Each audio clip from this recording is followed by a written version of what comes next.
Hi friends, ನಮಸ್ಕಾರ ಎಲ್ರಿಗೂ. ಎಲ್ಲರೂ ಹೆಂಗದಿರಿ? ಎಲ್ಲರೂ ಆರಾಮದಿರಿ ಅಂತ ಅಂದ್ಕೊಳ್ತೀನಿ. ನಾವು ಆರಾಮದೀವಿ ನೋಡ್ರಿ. ಬರ್ರಿ ಇವತ್ತಿನ ವ್ಲಾಗ್ನ ಶುರು ಮಾಡೋಣಂತ. ವ್ಲಾಗ್ನ ಶುರು ಮಾಡೋಕ್ಕೂ ಮುಂಚೆ ಇನ್ನೂ ಯಾರು ನಮ್ಮ ಚಾನಲ್ನ ಸಬ್ಸ್ಕ್ರೈಬ್ ಮಾಡ್ಕೊಂಡಿಲ್ಲ, ಪ್ಲೀಸ್ ಸಬ್ಸ್ಕ್ರೈಬ್ ಮಾಡಿಕೊಂಡು ವಿಡಿಯೋನ ನೋಡಿರಿ. ಈ ವ್ಲಾಗ್ ಬಂದು ಮಂಗಳವಾರದ ವ್ಲಾಗ್ ನೋಡ್ರಿ. ಇದು ಮಂಗಳವಾರ ಬೆಳಗ್ಗೆ ಎದ್ದು ಫ್ರೆಶ್ ಅಪ್ ಆಗಿ ಇವಾಗ ಫಸ್ಟ್ ಬಾದಾಮಿನ ಸುಲಿಯಾಕತ್ತೀನಿ. ಡೈಲಿ ಬಾದಾಮಿ ತಿನ್ನೋದಂತೂ ಇತ್ತೀಚೆಗೆ ಮಿಸ್ ಮಾಡಕತ್ತಿಲ್ಲ. ಒಂದೊಂದು ದಿವಸ ಕಡ್ಲೆಕಾಳನ್ನು ನೆನೆ ಹಾಕ್ಬೇಕಂತ ಅಂದ್ಕೊಳಕತ್ತೀನಿ, ಆದ್ರೆ ಮರ್ತ ಹೋಗಕತ್ತೈತಿ. ನೋಡೋಣಂತ ಮಧ್ಯದಲ್ಲಿ ಒಂದೊಂದು ದಿವಸ ಕಡ್ಲೆಕಾಳು ನೆನೆ ಹಾಕಿರ ಕಡ್ಲೆಕಾಳು ಬೆಲ್ಲ ತಿನ್ಬೋದಲ್ಲ. ಹಾಗಾಗಿ ನೋಡ್ರಿ, ಬಾದಾಮಿನೆಲ್ಲ ಸುಲಿದು ಇವಾಗ ನಾನು ನಮ್ಮ ಮನೆಯವರು ಸಾನ್ವಿ 3 ಮಂದಿ 5 ತಿಂತೀವಿ. ತಿಂದಾದ್ಮೇಲೆ ಇವಾಗ ಹಾಲು ಕಾಯಕ್ಕೆ ಇಡಕತ್ತೀನಿ ನಾನು. ಇವತ್ತು ನಾಷ್ಟಾದ ಏನೂ ಟೆನ್ಷನ್ ಇರಲಿ ನನಗೆ, ಯಾಕಂದ್ರೆ ದೋಸೆ ಹಿಟ್ಟನ್ನ ರುಬ್ಬಿಟ್ಟಿದ್ನಿ. ಹಾಗಾಗಿ ಅದರದ್ದೇನು ಅಷ್ಟೊಂದು ಕೆಲಸ ಅಂತ ಅನ್ಸೋದಿಲ್ಲ ನನಗೆ. ಫಸ್ಟ್ ಹಾಲು ಕಾಯಕ್ಕೆ ಇಟ್ನಿ ಒಂದು ಒಲೆ ಮೇಲೆ, ಇನ್ನೊಂದು ಒಲೆ ಮೇಲೆ ಬ್ಯಾಳಿ ಇಡಾತೀನಿ ನೋಡ್ರಿ. ಅಂದ್ರೆ ಸಾಂಬಾರು ಮಾಡೋಕೆ, ಅನ್ನ ಸಾಂಬಾರನ್ನು ಮಾಡಿ ಇಟ್ಬಿಡೋಣ ಅಂತೇಳಿ ಬ್ಯಾಳಿ ಬೇಯಿಸಕ್ಕೆ ಇಡಾಕತ್ತೀನಿ. ಬೆಳಗ್ಗೆನ ಬೇಗ ಬೇಗ ಅಡುಗೆ ಕೆಲಸ ಮುಗಿಸ್ಕೊಂಡ್ರಾತು ಅಂತ ಅಂದ್ಕೊಂಡು ಶುರು ಮಾಡೀನಿ. ಗೊತ್ತಿಲ್ಲ ಏನಾಗ್ತದೆ ಅಂಥೇಳಿ. ಒಂದೊಂದು ದಿವಸ ಅಂತೂ ಅಡುಗೆ ಮಾಡ್ಬೇಕು ಅಂದ್ಕೊಂಡು ಮಾಡೋಕ್ಕನ ಆಗೋದಿಲ್ಲ. ಸಾನ್ವಿ ಸ್ಕೂಲಿಂದ ಬಂದ್ರೂ ಒಂದೊಂದು ದಿವಸ ನಾನು ಅಡುಗೆ ಮಾಡಿರಂಗಿಲ್ಲ, ಅರ್ಜೆಂಟ್ ಆಗಿಬಿಡ್ತೈತಿ. ಹಾಗಾಗಿ ಇನ್ಮೇಲೆ ಬೆಳಗ್ಗೆ ಬೇಗನೆ ಅಡುಗೆ ಮಾಡ್ಬೇಕಂತ ಅಂದ್ಕೊಂಡೀನಿ. ಹಾಗಾಗಿ ಇವತ್ತೇನು ದೋಸೆ ಹಿಟ್ಟಿತ್ತಲ್ಲ, ಅದ್ರ ಜೋಡಿ ಆಲೂಗಡ್ಡೆ ಪಲ್ಯ ಮತ್ತು ಚಟ್ನಿ ಮಾಡಿರ್ತೀನಿ. ಹಾಗಾಗಿ ಈ ಸೈಡ್ ಅನ್ನ ಸಾಂಬಾರನ್ನು ಮಾಡಿಬಿಡೋಣ ಅಂತೇಳಿ ಸಾರು ಮಾಡೋಕೆ ನೋಡ್ರಿ ಬ್ಯಾಳಿನ ಇಡಾಕತ್ತೀನಿ. ಹಂಗೆ ಒಂದು ಕುಕ್ಕರಿಗೆ ಆಲೂಗಡ್ಡೆನೂ ಹಾಕಿಡ್ತೇನೆ ನೋಡ್ರಿ. ನಮ್ಮ ಮನ್ಯಾಗ ದೋಸೆ ಮಾಡಿದಾಗ ನಾನು ಜಾಸ್ತಿ ಆಲೂಗಡ್ಡೆ ಪಲ್ಯ ಮತ್ತು ಚಟ್ನಿನ ಮಾಡ್ತೀನಿ. ಯಾಕಂದ್ರೆ ದೋಸೆ ಜೋಡಿ ತಿನ್ನೋಕೆ ನಮಗೆ ಅದು ಸೇರ್ತತಿ. ಹಾಗಾಗಿ ಮುಂಚೆ ಎಲ್ಲ ಹೆಸರು ಕಾಳು ಹಾಕಿ ಸಾಂಬಾರು ಮಾಡ್ತಿದ್ನಿ. ಅದು ಸುಮಾರು ದಿವಸ ತಿಂದೀವಿ ನಾವು, ತಿಂದು ಸಾಕಾಗ್ಬಿಡ್ತು. ಹಾಗಾಗಿ ಇವಾಗ ಬರೀ ಆಲೂಗಡ್ಡೆ ಪಲ್ಯ ಚಟ್ನಿ ನೋಡ್ರಿ. ಇದಂತೂ ಯಾವಾಗಲೂ ಬೇಸರ ಆಗೋದನ್ನೇ ಇಲ್ಲ. ಮಾಡೋದು 15 ದಿವ್ಸಕ್ಕೆ ಒಂದು ಸರಿ, ವಾರಕ್ಕೆ ಒಂದು ಸರಿ ಹಿಂಗೆ ಮಾಡ್ತೀನಿ ನಾನು. ಜಾಸ್ತಿ ಏನು ದೋಸೆ ಪಡ್ಡು ಆ ಥರ ಮಾಡೋಕ್ಕೆ ಹೋಗೋದಿಲ್ಲ. ಮಾಡಿದಾಗ ಮಾತ್ರ ದೋಸೆ ಜೋಡಿ ಆಲೂಗಡ್ಡೆ ಪಲ್ಯ ಮತ್ತು ಚಟ್ನಿ. ಇಡ್ಲಿ ಮಾಡೀನಿ ಅಂದ್ರೆ ಚಟ್ನಿ ಸಾಂಬಾರ, ಪಡ್ಡು ಮಾಡಿರೋನು ಚಟ್ನಿ ಸಾಂಬಾರ, ಇದಿಷ್ಟಂತೂ ಫಿಕ್ಸ್ ನೋಡ್ರಿ. ಇವಾಗ ಆಲೂಗಡ್ಡೆನೂ ಬೇಯಿಸಾಕಿಡತ್ತೀನಿ. ಒಂಚೂರು ಉಪ್ಪು ಹಾಕಿದ್ದಾನೆ ಅದಕ್ಕೆ, ಯಾಕಂದ್ರೆ ಬೇಗ ಬೇಯ್ತಾವೆ ಮತ್ತು ಸಿಪ್ಪೆ ಸುಲಿಯುವಾಗ ನೀಟಾಗಿ ಸಿಪ್ಪೆ ಸುಲಿತಾವೆ ಅಂತೇಳಿ ಒಂಚೂರು ಉಪ್ಪು ಹಾಕಿಟ್ಟನಿ. ಆಮೇಲೆ ಒಂದು ಬೋಗಣಿ ಒಳಗೆ ನೋಡ್ರಿ ರೈಸ್ಗೆನೂ ಇಟ್ಟನಿ. ನಾನಂತೂ ಒಂದೇ ಒಂದು ಗ್ಲಾಸ್ ಅಕ್ಕಿ ಹಾಕ್ಬಿಡ್ತೀನಿ. ಅದು ನಮ್ಗೆ 2 ಟೈಮ್ ಆಗ್ತೈತಿ, ಯಾಕಂದ್ರೆ ನಾವು ರೈಸ್ ತಿನ್ನೋದು ಕಡಿಮೆ. ಹಾಗಾಗಿ ಇವಾಗ ನಾನು ರೈಸ್ಗೂ ಇಟ್ಟುಬಿಡತ್ತೀನಿ ನೋಡ್ರಿ. 4 ಒಲೆ ಮೇಲೆ ಒಂದೊಂದು ಇಟ್ಟನಿ. ಎಲ್ಲ ಆಗ್ತಾವೆ. ಇನ್ನು ತೆಗೆದು ಬರೀ ಒಗ್ಗರಣೆ ಹಾಕಿರ ಇವತ್ತಿನ ಅಡುಗೆ ಕೆಲಸ ಎಲ್ಲ ಮುಗಿದು ಬಿಡ್ತೈತಿ. ಹಾಗಾಗಿ ಎಲ್ಲ ಒಲೆ ಮೇಲೂ ಒಂದೊಂದು ಇಟ್ಟೆ ನೋಡ್ರಿ. ಇಟ್ಟು ಹಾಲು ಕಾಯಕ್ಕೆ ಇಟ್ಟಿನೆಲ್ಲ, ಹಾಲನ್ನು ಕಾದಿದ್ದು. ಇವಾಗ ಸಾನ್ವಿಗೆ ಮತ್ತು ನಮ್ಮ ಮನೆಯವ್ರಿಗೆ ಹಾಲು ಸಕ್ಕರೆ ಕೊಡತ್ತೇನೆ ನೋಡ್ರಿ ಇವತ್ತು. ಯಾಕಂತಂದ್ರೆ ಬೆಲ್ಲೆಲ್ಲ ಖಾಲಿ ಆಗಿಬಿಟ್ಟತಿ, ತೊಗೊಂಡು ಬರಬೇಕು. ಇನ್ನು ಸಪ್ಪನ್ನು ಅಂತೂ ಕುಡಿಯೋಕ್ಕಾಗೋದಿಲ್ಲ. ಹಾಗಾಗಿ ಸಕ್ಕರೆ ಹಾಕಿ ಕೊಡಾಕತ್ತೇನೆ ಇವತ್ತೊಂದು ದಿವಸ. ಇನ್ನು ನಾನು ಹಿಂದಿನ ದಿವಸ ತರಕಾರಿ ತರಕ್ಕೆ ಹೋದಾಗ ಅಂದ್ಕೊಂಡು ತರಬೇಕು ಅಂಥೇಳಿ, ಆದ್ರೆ ಮರ್ತೋಗ್ಬಿಡ್ತು, ಬೆಲ್ಲ ತರೋಕ್ಕಾಗಲಿಲ್ಲ. ಇವತ್ತೊಂದು ದಿವಸ ಸಕ್ಕರೆ ಹಾಕಿ ಕೊಡತ್ತೀನಿ. ಮೊದಲು ನಮ್ಮ ಮನೆಯವ್ರಿಗೆ ಹೇಳಿದ್ದೀನಿ ಇವತ್ತು ಬರುವಾಗ ಬೆಲ್ಲ ತೊಗೊಂಡು ಬರ್ರಿ, ಬೆಲ್ಲದ ಪುಡಿ ತೊಗೊಂಡು ಬರ್ರಿ ಅಂಥೇಳಿ. ತೊಗೊಂಡು ಬರ್ತೀವಿ ಅಂದರು. ಹಾಗಾಗಿ ಸಕ್ಕರೆ ಮತ್ತು ಹಾಲು ಕೊಟ್ಟೇನೆ ನೋಡ್ರಿ. ನಮ್ಮ ಮನೆಯವ್ರಿಗೆ ಕೊಟ್ಟು ಸಾನ್ವಿಗೆ ನೀರೊಳಗೆ ಇಡಬೇಕು, ಯಾಕಂದ್ರೆ ಅದು ಬಿಸಿ ಇರ್ತೈತಲ್ಲ, ಆಕೆ ಕುಡಿಯೋಂಗಿಲ್ಲ. ಹಾಗಾಗಿ ಆಕೆಗೆ ನೀರೊಳಗೆ ಹಾಕಿ ಇಡಾಕತ್ತೇನೆ ನೋಡ್ರಿ. ಈಗ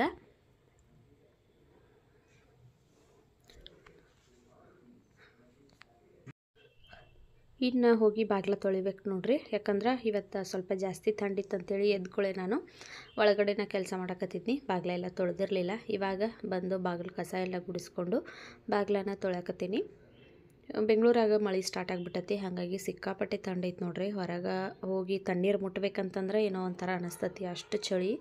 ನೀರೊಳಗೆ ಕೈ ಇಟ್ಟಿವಿ ಅಂದ್ರೆ ಮುಗೀತು, ಕೈ ಅಂತೂ ಈ ಬೆರಳು ಅಳಗಾಡ್ಸೋಕ್ಕಾಗೋದಿಲ್ಲ, ಅಷ್ಟರ ಮಟ್ಟಿಗೆ ಚಳಿ.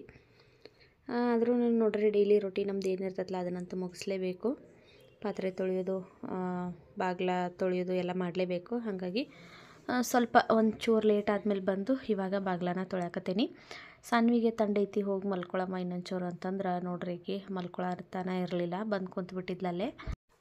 ಆಕಿ ಸ್ವೆಟರನ್ನು ಹಾಕೊಳ್ಳೋದಿಲ್ಲ, ಹಂಗನೇ ಇರ್ತಾಳು. ಆದರೂ ಆಕಿ ಹೇಳಿದ ಮಾತು ಕೇಳಂಗಿಲ್ಲ. ನಾನು ಎಲ್ಲಿರ್ತೀನಿ ಅಲ್ಲೇ ಬಂದು ಕುಂದಿರ್ತಾಳು. ಇವಾಗ ನೋಡ್ರಿ ಬಾಗಿಲೆಲ್ಲ ತೊಳೆದು ರಂಗೋಲಿ ಹಾಕಿ ಹೊರಗಡೆ ಕೆಲಸ ಎಲ್ಲ ಮುಗಿಸಿ ಬಂದು ಇವಾಗ ಚಹಾ ಮಾಡ್ಕೊಳಕತ್ತೀನಿ ನಾನು. ಚಹಾ ಮಾಡಿಕೊಂಡು ಚಹಾ ಕುಡಿಯಾಕತ್ತೀನಿ. ಇನ್ನು ಚಹಾ ಕುಡ್ದು ನಾಷ್ಟ ಕೆಲಸ, ಅಡುಗೆ ಕೆಲಸನೆಲ್ಲನೂ ಶುರು ಮಾಡ್ಕೋಬೇಕು. ಈ ಚಳಿಗೆ ನೋಡ್ರಿ ಒಂದು ಕಪ್ ಚಹಾ ಕುಡಿದ್ರನ ಒಂಥರ ಎನರ್ಜಿ ಬಂದಂಗೆ ಅನಿಸ್ತತಿ. ಚಹಾ ಕುಡಿದು ಇವಾಗ ನೋಡ್ರಿ ಆಲೂಗಡ್ಡೆ ಪಲ್ಯನ ಮಾಡಿಟ್ಟನಿ. ಆಮೇಲೆ ತೆಂಗಿನಕಾಯಿ ಚಟ್ನಿ ಮಾಡಿದ್ದೀನಿ ನೋಡ್ರಿ, ಇದು ರೆಡಿ ಆಗೈತಿ. ಇನ್ನೇನಿದ್ರು ದೋಸೆ ಮಾಡ್ಕೊಳ್ಬೇಕು, ಆಮೇಲೆ ತಿನ್ನಬೇಕು. ಸಾಂಬಾರಿಗೆ ಒಂದು ಒಗ್ಗರಣೆ ಹಾಕಬೇಕು. ನೋಡಿರಿ ಇವಾಗ ದೋಸೆನ ಹಾಕಕತ್ತೀನಿ. ಮುಂಚೆ ನಾನು ಇನ್ನೊಂದು ತವ ಐತಲ್ಲ ಅದ್ರೊಳಗೆ ದೋಸೆ ಮಾಡ್ತಿದ್ನಿ, ಆದ್ರೆ ಇವಾಗ ಹೊಸ ದೋಸೆ ತವಾದೊಳಗೆ ಮಾಡ್ತೇನೆ ನೋಡಿರಿ. ಯಾಕಂದರೆ ಇದು ಮಾಡಿ ಇದು ದಡ್ಡ ಬೀಳಬೇಕು, ಅದ್ರಾಗ ಅವಾಗ ದೋಸೆ ಚಲೋ ಬರ್ತಾವೆ. ಹಾಗಾಗಿ ಇವಾಗ ಚಪಾತಿನೂ ಇದ್ರಾಗ ಮಾಡಿರ್ತೀನಿ, ದೋಸೆ ಎಲ್ಲನೂ ಇದ್ರೊಳಗೆ ನೋಡಿರಿ. ತಾಲಿಪಟ್ಟಿದು ಮಾಡಿರಿ ಎಲ್ಲ ಇದ್ರೊಳಗೆ ಮಾಡತ್ತೇನೆ ನಾನು. ಹಾಗಾಗಿ ಇದು ಮಾಡಿ ಒಂಥರ ರೂಢಿ ಆದಂಗೆ ಆಗ್ಬಿಟ್ಟೈತಿ. ಈಗ ಆರಾಮಾಗಿ ಮಸ್ತಾಗ ದೋಸೆ ಬರ್ತಾವೆ ನೋಡಿರಿ ಇದ್ರೊಳಗೆ. ನೋಡಿರಿ ನಾನಂತೂ ಇವಾಗ ಒಂದು 15 ದಿವಸ ಆಗಿತ್ತು ದೋಸೆ ಎಲ್ಲ ಏನೂ ಮಾಡೇ ಇರಲಿಲ್ಲಲ್ಲ, ಊರಿಗೆ ಹೋಗಿದ್ದೀವಿ. ಅಲ್ಲೂ ಒಂದು ದಿವಸ ಏನೋ ಇಡ್ಲಿ ಮಾಡಿದ್ನಷ್ಟ ಊರಾಗ. ಅಲ್ಲೂ ದೋಸೆ ಎಲ್ಲ ಮಾಡ್ಬೇಕಂದ್ರೆ ನಮಗೆ ಟೈಮ ಸಿಗಲಿಲ್ಲ, ಬರೀ ಹಾಸ್ಪಿಟ್ಲಿಗೆ ಓಡಾಡೋದಾಯಿತು.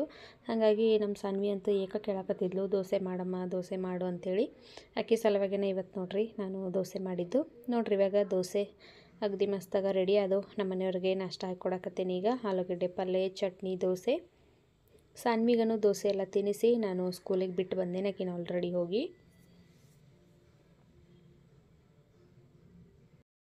ಟೈಮ್ ಈಗ 1 ಗಂಟೆ ಆಗೈತೆ ನೋಡ್ರಿ. ನಂದು ಅರ್ಧ ಕೆಲಸ ಆಗೈತಿ. ಸಾನ್ವಿನ ಕರ್ಕೊಂಡು ಬರಕ್ಕೆ ಹೊಂಟೇನಿ. ಸಾಂಬಾರಿಗೆ ಒಗ್ಗರಣೆ ಹಾಕ್ಬೇಕಿನ್ನ ಮಾಡಿಲ್ಲ. ಸಾಂಬಾರು ರೈಸ್ ಮಾಡೇನಿ. ಆಮೇಲೆ ದೋಸೆ ಹಿಟ್ಟದು ಐತಿ, ಅದನ್ನು ನಾನು ಅಡ್ಜಸ್ಟ್ ಮಾಡ್ಕೊಂಡು ತಿಂತೀವಿ. ಇವತ್ತೇನು ರೊಟ್ಟಿ ಚಪಾತಿ ಮಾಡೋಕ್ಕೆ ಹೋಗಂಗಿಲ್ಲ. ಇವಾಗ ಸಾನ್ವಿನ ಕರ್ಕೊಂಡು ಬರೋಣಂತ ಬರ್ರಿ.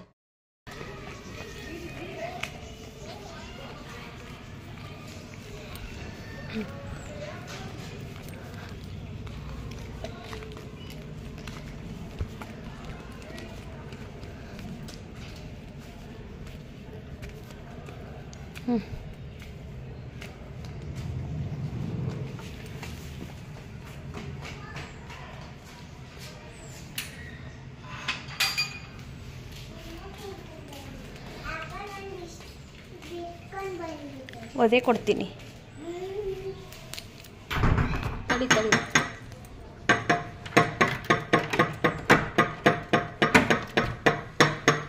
ಇದೆ.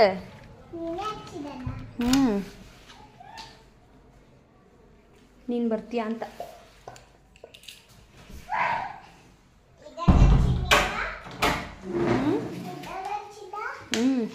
ಯೂಟ್ಯೂಬಲ್ಲಿ ಸೌಂಡ್ ಕಡಿಮೆ ಇಟ್ಕೊಮ್ಮ. ವಿಡಿಯೋ ಮಾಡ್ತಿಲ್ವ ಇಲ್ಲಿ? ದೋಸೆ, ಚಟ್ನಿ, ಪಲ್ಯ. ಹಾಂ, ಫಸ್ಟ್ ಯೂನಿಫಾರ್ಮ್ ಎಲ್ಲ ಬಿಚ್ಚು. ನಿಂದು ಮೆಹಂದಿ ತೋರಿಸು, ಹಿಂಗಿಡಿ. ಕ್ಲಿಯರಾಗಿ ಕಾಣಿಸ್ತಿಲ್ಲ ನೋಡ್ರಿ ಸಾನ್ವಿದ ಮೆಹಂದಿ ಹೆಂಗೆ ತೆಗ್ದೇನಂತೇಳಿ. ಇದಂತೂ ಫುಲ್ ಗಜಿಬಿಜಿ ಆಗ್ಬಿಟ್ಟೈತಿ. ನಂದು ನೋಡ್ರಿ ಕ್ರೀಮು ಫೇರ್ ಆ್ಯಂಡ್ ಲವ್ಲಿ. ಏನಿದು ರಂಗೋಲಿ ತಗೊಂಡೇನು ನೋಡ್ರಿ. ರಂಗೋಲಿ ನನಗೆ ಸಾನ್ವಿ ತೆಗ್ದಾಳೆ ನೋಡ್ರಿ. ಇಲ್ಲಿ ಹೆಂಗೆ ತೆಗ್ದಾಳೆ ಮೆಹಂದಿ ಅಂತೆ ನೋಡ್ರಿ. ಹೆಂಗೆ ಮೆಹಂದಿ ತೆಗ್ದ.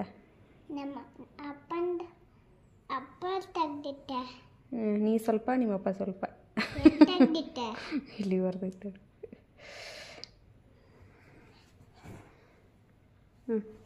ಎಲ್ಲ ತಿನ್ಕೊಂಬಂದಿ?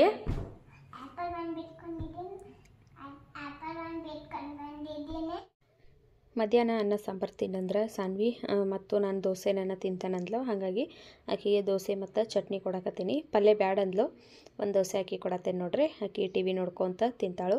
ಮತ್ತು ಸಾಂಬಾರ್ಗನು ನೋಡ್ರಿ ಒಗ್ಗರಣೆ ಹಾಕಿದ್ದೀನಿ. ಇನ್ನು ಮನೆಯವ್ರು ಬಂದು ದೋಸೆ ಬೇಡ ಅಂತಂದ್ರೂ ಅನ್ನ ಸಾಂಬಾರು ಉಂತಾರಂತೇಳಿ ರೈಸ್ ಅಂತೂ ಬೆಳಗ್ಗೆನ ಮಾಡಿಟ್ಟಿದ್ನಿ. ಇವಾಗ ಸಾರಿಗೆ ಒಗ್ಗರಣೆ ಹಾಕಿದ್ದೀನಿ. ನಮ್ಮ ಮನ್ಯಾಗಂತೂ ದಿನ ಸಾರು ಇರಲೇಬೇಕು ನೋಡ್ರಿ ಸಾನ್ವಿಗೆ. ಆಕೆ ಉಣ್ಣೋದು ಒಂಚೂರ, ಆದರೆ ಸಾಂಬಾರು ಮಾತ್ರ ಬೇಕನ ಅಂತ ಹೇಳ್ತಾಳು. ಸಾಂಬಾರು ಇರಲಿಲ್ಲ ಅಂದ್ರೆ ಆಕೆ ಊಟನ ಮಾಡೋದಿಲ್ಲ. ಆಕೆ ಸಲುವಾಗಿ ಆದರೂ ನಾನು ದಿನ ಒಂದು ಸಣ್ಣ ಗುಂಡೆದೊಳಗೆ ಒಂದು ಸ್ವಲ್ಪ ಅಂತೂ ಸಾರು ಮಾಡಿ ಇಟ್ಟೇ ಬಿಟ್ಟಿರ್ತೀನಿ. ಇವಾಗ ಮಧ್ಯಾಹ್ನದ ಮೇಲೆ ನೋಡ್ರಿ ನಾನು ಇವತ್ತು ವಾಷಿಂಗ್ ಮಿಷಿನ್ಗೆ ಬಟ್ಟೆ ಹಾಕತ್ತೀನಿ. ಬೆಳಗ್ಗೆನ ಹಾಕ್ಬೇಕಂತನಿ ಎಲ್ಲರದ್ದು ಸ್ನಾನ ಮುಗಿಬೇಕಾದ್ರೆ. ಅಂದ್ರೆ ನಮ್ಮ ಮನೆಯವರು ಸಾನ್ವಿ ಬೇಗ ಮಾಡಿಬಿಡ್ತಾರೆ ಅವರಿಬ್ಬರು ಹೋಗೋದ್ರಿಂದ. ನಾನು ಸ್ವಲ್ಪ ಅದು ಇದು ಕ್ಲೀನಿಂಗ್ ಕೆಲಸ ಅಂದ್ಕೊಂಡು ಸ್ವಲ್ಪ ಸ್ನಾನ ಮಾಡೋದು ಲೇಟ್ ಮಾಡೀನಿ. ಹಾಗಾಗಿ ಇವಾಗ ಎಲ್ಲನೂ ವಾಷಿಂಗ್ ಮಿಷಿನ್ಗೆ ಹಾಕಾಕತ್ತೀನಿ. ಇದು ವಾಶ್ ಆಗಬೇಕಾದ್ರೆ 1 ಅವರ್ ಬೇಕು ನೋಡ್ರಿ. ಹಾಗಾಗಿ ಇದನ್ನು ಹಾಕಿಬಿಟ್ಟು ಇನ್ನೇನು ಅಡುಗೆ ಕೆಲಸನೇ ಏನು ಇರಲಿಲ್ಲ. ಇವತ್ತು ಸ್ವಲ್ಪ ಫ್ರಿಜ್ ಹಿಂದೆಗಡೆ ಕ್ಲೀನ್ ಮಾಡ್ಕೊಂಡ್ರತ ಅಂದ್ಕೊಂಡು ಆ ಕೆಲಸನ ಇವಾಗ ಮಾಡ್ಕೊಳ್ತೀನಿ. ನಾಷ್ಟಾನೂ ಲೇಟ್ ಆಗಿರೋದ್ರಿಂದ ಅಷ್ಟೊಂದೇನು ಹೊಟ್ಟೆ ಹಸಿವು ಆಗಿರಲಿಲ್ಲ. ಮಧ್ಯಾಹ್ನ ಸ್ವಲ್ಪ ಲೇಟಾಗೇನೋ ಊಟ ಮಾಡಿರಂತೇಳಿ ಫಸ್ಟ್ ವಾಷಿಂಗ್ ಮಿಷಿನ್ಗೆ ಬಟ್ಟೆ ಹಾಕಿ ಸಾನ್ವಿಗಂತೂ ಹಾಕಿ ಕೊಟ್ಟಿದ್ದೀನಿ. ದೋಸೆ ಹಾಕಿ ಪಾಡಿಗೆ ತಿನ್ನಕತ್ತಿದ್ಲು. ನಾನು ಇವಾಗ ಫ್ರಿಜ್ನ ಕ್ಲೀನ್ ಮಾಡ್ಕೊಳಕತ್ತೀನಿ. ಅಂದ್ರೆ ಮುಂದೆಗಡೆ ಒಳಗಡೆ ನಾನು ಕ್ಲೀನ್ ಮಾಡ್ಕೊಳಕತ್ತಿಲ್ಲ ಇವತ್ತು, ಹಿಂದಗಡೆ ಅಷ್ಟೇ ನೋಡ್ರಿ. ನಾನು ಇಲ್ಲೇ ಬೆಂಗಳೂರಾಗ ಇದ್ನಂದ್ರೆ ವಾರಕ್ಕೊಂದ್ಸರಿ ನಾನು ಇದನ್ನು ಕ್ಲೀನ್ ಮಾಡ್ಕೊತಾನೆ ಇರ್ತೀನಿ. ಈ ರೀತಿ ಡಬ್ಬಿ ಇಟ್ಟನಲ್ಲ, ವೈಟ್ ಕಲರ್ ಡಬ್ಬಿ, ಅದರೊಳಗೆಲ್ಲ ನೀರು ಕಲೆಕ್ಟ್ ಆಗಿರ್ತೈತಿ, ವೇಸ್ಟ್ ವಾಟರ್. ಅದನ್ನು ತೆಗೆದು ತೊಳೆದು ಮತ್ತೆ ಇಟ್ಬಿಟ್ಟಿರ್ತೀನಿ. ಆದರೆ ಈ ಸರಿ ನಾನು ಊರಿಗೆ ಹೋಗಿದ್ನಲ್ಲ, ಮತ್ತು ಬಂದ ಮೇಲೂ ಅಷ್ಟೇ ಬೇರೆ ಕೆಲಸದಲ್ಲಿ ಬ್ಯುಸಿ ಆಗಿಬಿಟ್ನಿ, ಇದನ್ನು ನೋಡಲೇ ಇಲ್ಲ ನಾನು. ಹಾಗಾಗಿ ಸ್ವಲ್ಪ ಭಾಳ ಗಲೀಜಾಗಿತ್ತು. ಇವತ್ತು ಹಿಂದಿಂದೆಲ್ಲ ಇದನ್ನು ಕ್ಲೀನ್ ಮಾಡ್ಕೊಂಡ್ರಾತಂತೇಳಿ ಇವತ್ತೆಲ್ಲ ತಗೊಳಕತ್ತೇನೆ ನೋಡ್ರಿ. ನಾವು ಫ್ರಿಜ್ನ ಕ್ಲೀನ್ ಮಾಡಬೇಕಾದ್ರೆ ಯಾವಾಗಲೂ ಅಷ್ಟೇ ಬರೀ ಬಟನ್ ಆಫ್ ಮಾಡಿ ಫ್ರಿಜ್ನ ಕ್ಲೀನ್ ಮಾಡ್ಕೋಬಾರ್ದು. ಪ್ಲಗ್ ಏನಿರ್ತೈತಲ್ಲ ಸ್ವಿಚ್ಚು, ಅದನ್ನು ತೆಗೆದನ್ನು ನಾವು ಆಮೇಲೆ ಫ್ರಿಜ್ನ ಕ್ಲೀನ್ ಮಾಡ್ಕೋಬೇಕು. ಇಲ್ಲಂತಂದ್ರೆ ಕರೆಂಟ್ ಶಾಕ್ ಹೊಡಿಯೋ ಚಾನ್ಸಸ್ ಇರ್ತೈತಿ. ನಾನು ಸುಮಾರು ಇನ್ಸ್ಟಾಗ್ರಾಮ್ ರೀಲ್ಸಲ್ಲೆಲ್ಲ ನೋಡಿದ್ದೀನಿ ಎಷ್ಟು ಮಂದಿಗೆ ಶಾಕ್ ಹೊಡೆದೈತಿ. ಹಾಗಾಗಿ ಯಾರಾದರೂ ನೀವು ಫ್ರಿಜ್ಜನ್ನು ಕ್ಲೀನ್ ಮಾಡಬೇಕಾದ್ರೆ ಸ್ವಿಚ್ಚನ್ನ ತೆಗೆದನ್ನು ಕ್ಲೀನ್ ಮಾಡಿರಿ. ಯಾಕಂದ್ರೆ ಹೇಳೋಕ್ಕಾಗೋದಿಲ್ಲ ಯಾವ ಟೈಮ್ದಾಗ ಏನಾಕತಿ ಅಂಥೇಳಿ. ನಮ್ಮ ಅತ್ತೆ ಅಂತೂ ನ್ಯೂಸ್ದಾಗ ಒಂದು ನೋಡಿಬಿಟ್ಟಾರು ಶಾಕ್ ಹೊಡೆದಿದ್ದು ಫ್ರಿಜ್ ಒರೆಸುವಾಗ. ಅವ್ರು ಫೋನ್ ಮಾಡುವಾಗ ಒಂದು ಸರಿ ಹೇಳ್ತಾರೆ ನನಗೆ, ಫ್ರಿಜ್ ಅದು ಒರೆಸುವಾಗ ಎಲ್ಲ ಬಂದ್ ಮಾಡು, ಸ್ವಿಚ್ ತೆಗೆದ ಫ್ರಿಜ್ ಒರೆಸು ಅಂಥೇಳಿ ಯಾವಾಗಲೂ ಹೇಳ್ತಿರ್ತಾರೆ ಅವ್ರು. ಅದನ್ನು ನೋಡಿದಾರಲ್ಲ, ಹಾಗಾಗಿ ಅವ್ರ ತಲೆ ಒಳಗೆ ಅದೊಂದು ಶಾಕ್ ಹೊಡಿತೈತಿ ಅಂಥೇಳಿ. ಆದ್ರೆ ನಾನು ಎಲ್ಲನೂ ತೆಗೆದನ್ನು ಒರೆಸ್ಕೊಂಡಿರ್ತೀನಿ. ಆದ್ರೆ ಅವರ ಹೇಳೋದ ನೋಡ್ರಿ, ಹೇಳ್ತಾನೆ ಇರ್ತಾರೆ ಪ್ರತಿ ಸರಿ ಫೋನ್ ಮಾಡಿದಾಗಷ್ಟೇ ನಮಗೆ ಹೇಳ್ತಾನೆ ಇರ್ತಾರೆ ನೋಡ್ರಿ, ಫ್ರಿಜ್ಜು ವಾಷಿಂಗ್ ಮಿಷಿನು ಎಲ್ಲ ಕರೆಂಟದ್ದು ಅವ, ಹುಷಾರಾಗ ಇರ್ರಿ ಅಂಥೇಳಿ. ನಾನಂತೂ ಯಾವಾಗಲೂ ಅಷ್ಟೇ ನೋಡ್ರಿ, ಏನೋ ಒಂದು ಕರೆಂಟದ ನಾನು ಕ್ಲೀನ್ ಮಾಡ್ಬೇಕಂದ್ರೂ ಅಷ್ಟೇ ಪ್ಲಗ್ ಔಟ್ ಮಾಡೇನೆ ನಾನು ಕ್ಲೀನ್ನ ಮಾಡ್ಕೊಂಡಿರ್ತೀನಿ. ಇವಾಗ ನೋಡ್ರಿ ಫ್ರಿಜ್ ಎಲ್ಲ ಒಂದು ಕಾರ್ಪೆಟ್ ಬ್ರಷ್ ಅಂತೂ ನನಗೆ ಭಾಳ ಯೂಸ್ ಆಗೈತೆ. ಅದು ಸಣ್ಣ ಇವಾಗ ಸಣ್ಣದು ಈ ಥರ ತಂತಿ ಅದು ಇರ್ತೈತೆ, ಅದರೊಳಗೆ ನಾವು ಬಟ್ಟೆ ಎಲ್ಲ ಹಾಕಿ ಒರ್ಸೋಕ್ಕಾಗೋದಿಲ್ಲ. ಆದರೆ ಈ ಬ್ರಷಿಂದ ನೋಡ್ರಿ ಕ್ಲೀನಾಗಿ ಎಲ್ಲ ಕ್ಲೀನ್ ಆಗಿಬಿಡ್ತೈತಿ. ನಾನು ಇದನ್ನು ಕಾರ್ಪೆಟು ಕ್ಲೀನ್ ಮಾಡೋಕ್ಕೆ ಯೂಸ್ ಮಾಡೋದಕ್ಕಿಂತ ಜಾಸ್ತಿ ಈ ರೀತಿ ಕ್ಲೀನಿಂಗ್ ಕೆಲಸದಲ್ಲೇ ಅದನ್ನು ಯೂಸ್ ಮಾಡ್ಕೋತೀನಿ. ಹಿಂದೆಗಡೆ ಟ್ರೇ ಇರ್ತೈತಿ, ಅದರೊಳಗಂತೂ ನೀರು ಕಲೆಕ್ಟ್ ಆಗಿರ್ತೈತಿ. ಆದರೆ ನಾನು ಇರಲಿ ಅಂತೇಳಿ ಅದೊಂದು ಎಕ್ಸ್ಟ್ರಾ ಡಬ್ಬನ ಇಟ್ಟಿರ್ತೀನಿ ನೋಡ್ರಿ. ಇವಾಗ ಫಸ್ಟ್ ಎಲ್ಲ ಧೂಳು ಹೊಡ್ಕೊಂಡಿನಿ, ಆಮೇಲೆ ಒಂದು ಒದ್ದೆ ಬಟ್ಟೆ ತೊಗೊಂಡು ಎಲ್ಲನೂ ಕ್ಲೀನ್ ಮಾಡ್ಕೊಳಕತ್ತೀನಿ. ಆವಾಗವಾಗ ಒರೆಸ್ಕೊಳ್ತಾ ಇದ್ದೀವಿ ಅಂತಂದ್ರೆ ಮಷಿನ್ಗಳು ಹಾಳಾಗೋದಿಲ್ಲ, ಚಲೋ ಇರ್ತಾವೆ. ಎಲ್ಲನೂ ಕ್ಲೀನ್ ಮಾಡಿಕೊಂಡು ಆ ಟ್ರೇ ನಾನು ತೊಳೆದು ಇವಾಗ ಮತ್ತೆ ಹೊಳ್ಳೆ ಅಲ್ಲೇ ಹಾಕಕತ್ತೇನೆ ನೋಡ್ರಿ. ಇದಂತೂ ಸ್ವಲ್ಪ ತೆಗೆಯೋದು ಹಾಕೋದು ಕಷ್ಟ ನನಗೆ. ಹಾಗಾಗಿ ನಮ್ಮ ಮನೆಯವ್ರು ಇವತ್ತು ಮಧ್ಯಾಹ್ನ ಊಟಕ್ಕೆ ಬಂದಿದ್ರಲ್ಲ, ಆವಾಗ ಅವ್ರ ಕೈಯೆಲ್ಲ ತೆಗೆಸ್ಕೊಂಡಿದ್ನೇನೆ. ತೆಗೆಸ್ಕೊಂಡು ಇವಾಗ ತೊಳೆದು ಮತ್ತೆಲ್ಲನೂ ಹಾಕಕತ್ತೀನಿ. ಇನ್ನು ಒಂದು ವಾರದವರೆಗೂ ಇದನ್ನು ನಾನು ತೆಗಿಯೋಂಗಿಲ್ಲ. ಒಂದು ವಾರ ಆದಮೇಲೆ ಏನು ವೈಟ್ ಕಲರ್ ಅದು ಡಬ್ಬಿ ಇಟ್ಟನಲ್ಲ, ಅದರಲ್ಲಿ ನೀರು ಕಲೆಕ್ಟ್ ಆಗಿರ್ತೈತಿ, ಅದನ್ನಷ್ಟೇ ತೆಗೆದು ಚಲ್ಲಿ ಮತ್ತು ಹೊಳೆ ಇಟ್ಬಿಡ್ತೀನಿ ನೋಡ್ರಿ. ಇವಾಗ ಫ್ರಿಜ್ ಅಂತೂ ಕಂಪ್ಲೀಟಾಗಿ ಕ್ಲೀನ್ ಆಯಿತು. ಆಮೇಲೆ ಸ್ವಲ್ಪ ತರಕಾರಿ ತೊಗೊಂಡು ಬಂದಿದ್ನಿ, ಅವನ್ನೆಲ್ಲನೂ ತೊಳೆದಿಟ್ರೆ ಬೆಳಗ್ಗೆ ಫ್ರಿಜ್ ಒಳಗೆ ಇಟ್ಕೋಬೋದು ಅಂಥೇಳಿ ಇವಾಗ ಸ್ವಲ್ಪ ಸಾಲ್ಟ್ ಹಾಕ್ಕೊಂಡು ನೀರೊಳಗೆ ನಾನು ಎಲ್ಲ ತರಕಾರಿನೂ ತೊಳೆದಿಟ್ಕೊಳಕತ್ತೀನಿ. ಮತ್ತು ನಾಳೆ ಒಂದು ಫಂಕ್ಷನ್ಗೆ ಹೋಗಬೇಕಿತ್ತು, ಹಾಗಾಗಿ ಆ ಫಂಕ್ಷನ್ಗೂ ಎಲ್ಲ ಸ್ಯಾರಿ ಅದು ಎಲ್ಲ ಇವತ್ತು ರೆಡಿ ಮಾಡಿ ಇಟ್ಕೋಬೇಕಿತ್ತು ನಾನು. ಹಾಗಾಗಿ ರಾತ್ರಿನೇ ಎಲ್ಲ ಕೆಲಸಗಳನ್ನ ಮುಗಿಸ್ಕೊಳಕತ್ತೀನಿ ನೋಡ್ರಿ. ಯಾಕಂದ್ರೆ ಬೆಳಗ್ಗೆ ನಾವು ಒಂದು 8:30-9 ಗಂಟೆಗಂದ್ರೆ ಮನೆ ಬಿಡಬೇಕಿತ್ತು. ಅದಕ್ಕಾಗಿ ರಾತ್ರಿನ ಆಲ್ಮೋಸ್ಟ್ ಎಲ್ಲ ಕೆಲಸಗಳನ್ನ ಮುಗಿಸ್ಕೊಳಕತ್ತೀನಿ. ಪಾತ್ರೆ ಅಂತೂ ಎಲ್ಲ ತೊಳೆದಿಟ್ಟಿದ್ನಿ.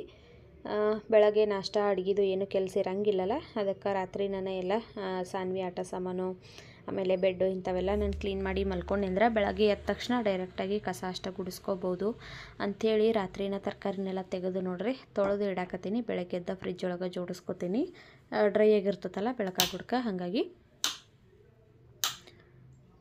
ಇನ್ನು ಸಾನ್ವಿಗೆ ಡ್ರೆಸ್ಸು, ನನಗೆ ಸ್ಯಾರಿ ಮತ್ತು ನಮ್ಮ ಮನೆಯವ್ರಿಗೆ ಪ್ಯಾಂಟು ಶರ್ಟು ಎಲ್ಲನೂ ತೆಗೆದಿಟ್ಕೊಳಕತ್ತೀನಿ. ಯಾಕಂದ್ರೆ ಬೆಳಗ್ಗೆ ಹೋಗುವಾಗ ಅರ್ಜೆಂಟಿಗೆ ಒಂದೊಂದು ಸಿಗ್ತಾವೆ, ಒಂದೊಂದು ಸಿಗೋಂಗಿಲ್ಲ. ರಾತ್ರಿನ ರೆಡಿ ಮಾಡಿ ಇಟ್ಕೊಂಡಿವಿ ಅಂದರೆ ಬೆಳಗ್ಗೆ ಸ್ನಾನ ಮಾಡಿದ ತಕ್ಷಣ ರೆಡಿಯಾಗಿ ಹೋಗ್ಬೋದು. ಅದಕ್ಕೆ ಎಲ್ಲ ಸ್ಯಾರಿನೆಲ್ಲ ನಾನು ತೆಗೆದು ಇಟ್ಕೋಬೇಕಿತ್ತು. ಮತ್ತು ಸ್ಯಾರಿ ಪ್ರೀ ಪ್ಲೇಟಿಂಗನ್ನು ಮಾಡಿ ಇಟ್ಕೊಂಡ್ಬಿಡ್ತೇನೆ ನಾನು ಯಾವಾಗಲೂ ಅಷ್ಟೇ. ಊರಿಗೆ ಹೋಗುವಾಗ ಮತ್ತು ಈ ಥರ ಫಂಕ್ಷನ್ಗಳು ಏನಾದರೂ ಬಂದ್ರೆ ಹಿಂದಿನ ದಿವಸನ ನಾನು ಎಲ್ಲನೂ ರೆಡಿ ಮಾಡಿ ಇಟ್ಕೊಂಡ್ಬಿಡ್ತೇನೆ. ಇವತ್ತು ಅಷ್ಟೇ ಎಲ್ಲನೂ ರೆಡಿ ಮಾಡಿ ಇಟ್ಕೊಂಡಿದ್ನಿ. ಮತ್ತು ಬಳೆ, ಸರ ಎಲ್ಲನೂ ಏನೇನು ಬೇಕಲ್ಲ ರೆಡಿ ಆಗೋಕ್ಕೆ ಅವನ್ನೆಲ್ಲವನ್ನು ಅಷ್ಟೇ ನಾನು ತೆಗೆದು ಎಲ್ಲನೂ ಇಟ್ಕೊಳಕತ್ತಿದ್ನಿ. ಹಂಗೆ ಇಟ್ಕೊಂಡಿವಿ ಅಂದರೆ ಬೆಳಗ್ಗೆ ಎದ್ದ ತಕ್ಷಣ ಸ್ನಾನ ಮಾಡಿಕೊಂಡು ಬಂದು ಎಲ್ಲನೂ ತೊಗೊಂಡು ನೀಟಾಗಿ ರೆಡಿ ಆಗಿಬಿಡ್ಬೋದು. ನಾವು ಅವಾಗೆಲ್ಲ ಹುಡುಕ್ತೇವಂತಂದ್ರೆ ಆಗಂಗಿಲ್ಲ, ಮತ್ತು ಅರ್ಜೆಂಟ್ ಒಳಗೆ ಒಂದೊಂದು ಸಿಗೋದೂ ಇಲ್ಲವ. ಅದಕ್ಕಾಗಿ ರಾತ್ರಿನ ರೆಡಿ ಮಾಡಿ ಇಟ್ಕೊಳಕತ್ತಿದ್ನಿ. ಇವಾಗ ಕಿಚನ್ ಎಲ್ಲ ಕ್ಲೀನ್ ಮಾಡಿ ಮಲ್ಕೊಳಕತ್ತೀನಿ. ಇನ್ನು ನಾಳೆ ಸಂಜೆವರೆಗೂ ನೋಡ್ರಿ ಕಿಚನಲ್ಲಿ ಏನು ಕೆಲಸ ಇಲ್ಲ ನನಗೆ. ಬೆಳಗ್ಗೆ ಹಾಲು ಕಾಯಿಸೋದು ಒಂದು ಬಿಟ್ರೆ ಎಲ್ಲ ಕೆಲಸನೂ ಮುಗಿಸಿದ್ದೀನಿ. ಇವಾಗ ಎಲ್ಲನೂ ನೋಡ್ರಿ ತೆಗೆದಿಲ್ಲೇ ಬೆಡ್ ಮೇಲೆ ಇಟ್ಕೊಳಕತ್ತೀನಿ. ಬೆಳಗ್ಗೆ ಎದ್ದು ಬಡ ಬಡ ಕಸ ಅಷ್ಟು ಹೊಡೆದು ಮನೆ ಒರೆಸಿ ಸ್ನಾನ ಮಾಡಿ ಪೂಜೆ ಅಷ್ಟು ಮಾಡಿ ಹೋಗೋದು ನೋಡ್ರಿ. ಹಾಗಾಗಿ ನಮ್ಮ ಮನೆಯವ್ರದ್ದು ಪ್ಯಾಂಟು ಶರ್ಟು ಇದನ್ನು ಐರನ್ ಮಾಡಿ ಇಟ್ಟೇನಿ. ಆಮೇಲೆ ಸಾನ್ವಿದು ನಾನು ಈ ಪಿಂಕ್ ಕಲರ್ ಡ್ರೆಸ್ನ ತೆಗೆದಿಟ್ಟಿನಿ, ಲಂಗ ಬ್ಲೌಸು. ನೀವು ದೀಪಾವಳಿ ಹಬ್ಬದಾಗ ನೋಡಿರ್ಬೋದು. ಆದರೆ ಆಕಿ ಬೆಳಗ್ಗೆ ಎದ್ದು ಅದನ್ನು ಹಾಕ್ಕೊಳ್ಳಿಲ್ಲ ನೋಡ್ರಿ, ಬೇರೆದು ಹಾಕೋತೇನೆ ಅಂತ ಬೇರೆದು ಹಾಕ್ಕೊಂಡ್ಲು. ನಾನು ಈ ಸ್ಯಾರಿ ಅಂತೂ ಉಟ್ಕೊಂಡು ಭಾಳ ವರ್ಷ ಆಗಿತ್ತು, ಹಾಗಾಗಿ ಇವತ್ತು ಉಟ್ಕೊಂಡ್ರಾತಂತೇಳಿ ಸ್ಯಾರಿನೂ ತೆಗೆದಿಟ್ಕೊಂಡೇನಿ. ಇದನ್ನು ನಾನು ಉಟ್ಕೊಂಡ್ರಾತಂತೇಳಿ ನನ್ನ ಫೇವ್ರೇಟ್ ಸ್ಯಾರಿ ಇದು, ಅದಕ್ಕಾಗಿ ಇದನ್ನು ನಾನು ತೆಗೆದಿಟ್ಕೊಂಡೀನಿ. ಹಂಗೆ ಇದಕ್ಕೆ ಏನೇನು ಜ್ಯುವೆಲ್ರಿ ಬೇಕಲ್ಲ ಅವನಲ್ಲಿ ಎಲ್ಲನೂ ತೆಗೆದಿಟ್ಕೊಳಕತ್ತೀನಿ. ಸಾನ್ವಿ ನಾನು ತೆಗೆದಿಟ್ಟಿರೋ ಡ್ರೆಸ್ ಬಿಟ್ಟು ಬೇರೆ ಡ್ರೆಸ್ ಹಾಕ್ಕೊಂಡ್ಲು, ಆದರೆ ಸರ ಅದು ಎಲ್ಲನೂ ಅವನ್ನ ಹಾಕ್ಕೊಂಡ್ಲು ನೋಡ್ರಿ. ನಾಳೆ ನಾನು ಮದುವೆ ವೀಡಿಯೋನ ಅಪ್ಲೋಡ್ ಮಾಡ್ತೀನಿ, ಅದನ್ನು ನೋಡಿರಿ, ಎಲ್ಲ ವೀಡಿಯೋಸ್ನೂ ನೋಡಿರಿ. ಈ ವಿಡಿಯೋ ಇಲ್ಲಿಗೆ ನಾನು ಇವಾಗ ಮುಗಿಸಾಕತ್ತೀನಿ. ವಿಡಿಯೋ ನಿಮ್ಗೇನಾದರೂ ಇಷ್ಟ ಆಗಿತ್ತಂದ್ರೆ ಪ್ಲೀಸ್ ಒಂದು ಲೈಕ್ ಮಾಡಿರಿ, ಶೇರ್ ಮಾಡಿರಿ, ಕಮೆಂಟ್ ಮಾಡಿರಿ. ಮತ್ತು ನಮ್ಮ ಚಾನಲ್ನ ಇನ್ನೂ ಯಾರು ಸಬ್ಸ್ಕ್ರೈಬ್ ಮಾಡ್ಕೊಳ್ದೆ ಹಂಗೆ ನೋಡಕತ್ತೀರಿ ಪ್ಲೀಸ್ ಸಬ್ಸ್ಕ್ರೈಬ್ ಮಾಡ್ಕೊಂಡು ನೋಡಿರಿ. ಮತ್ತು ಯಾರೆಲ್ಲ ಆಲ್ರೆಡಿ ಸಬ್ಸ್ಕ್ರೈಬ್ ಮಾಡ್ಕೊಂಡಿರಿ ಅವ್ರಿಗೆಲ್ಲ ಥ್ಯಾಂಕ್ ಯು ಸೋ ಮಚ್ ಅಂತ ಹೇಳ್ತಾ ಈ ವಿಡಿಯೋನ ನಾನು ಇಲ್ಲಿಗೆ ಮುಗಿಸಾಕತ್ತೀನಿ. ಮತ್ತು ಸಿಗ್ತೀನಂತ ನಾಳಿನ ಮತ್ತೊಂದು ಹೊಸ ವ್ಲಾಗ್ ಜೊತೆಗೆ. ಅಲ್ಲಿವರೆಗೂ ಟೇಕ್ ಕೇರ್, ಗುಡ್ ನೈಟ್, ಬಾಯ್.